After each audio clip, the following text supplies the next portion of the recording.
S'il ne devait y en avoir qu'un seul, ce serait lui, le visage de la contestation iranienne, celui de Mahsa Amini, 22 ans. Sa mort le 16 septembre dernier a déclenché un vent de colère inédit dans le pays. 3 jours plus tôt, la jeune femme originaire du Kurdistan est arrêtée à Téhéran. Motif, port de vêtements inappropriés. C'est la police des mœurs qui l'embarque. Son hijab ne couvrait pas assez ses cheveux. La suite est assez floue. Selon les autorités, l'étudiante serait tombée dans le coma à cause d'une santé fragile. Téhéran va même aller jusqu'à diffuser ces images. On y voit une jeune femme présentée comme Mahsa s'écrouler. Est également diffusées les images de son supposé transfert à l'hôpital.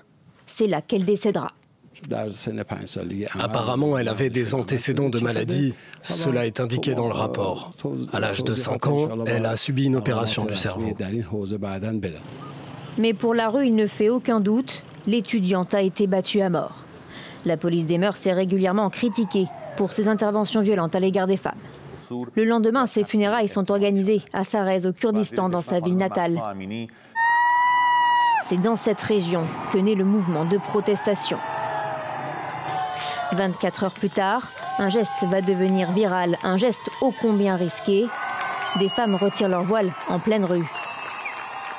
Elles vont même jusqu'à brûler leur hijab.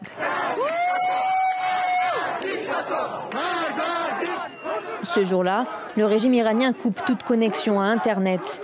Mais de nombreuses vidéos sortent quand même du pays. Le mouvement s'intensifie avec les universitaires. Les hommes y voient aussi un momentum à saisir. Regardez dans les rues, ceux qui protestent aux côtés des femmes sont des hommes. À côté de chaque femme, il y a un homme qui se bat et qui a des revendications. Depuis, plus d'un jour ne passe sans qu'une manifestation soit organisée. Le vent de la colère emporte toutes les villes. Des manifestations qui virent à l'affrontement. Les forces de l'ordre tirent parfois à balles réelles. De nombreux manifestants sont frappés.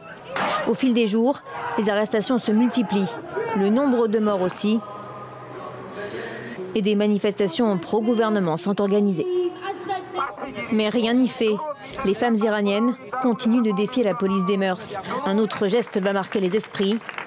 Elles se filment en train de se couper les cheveux.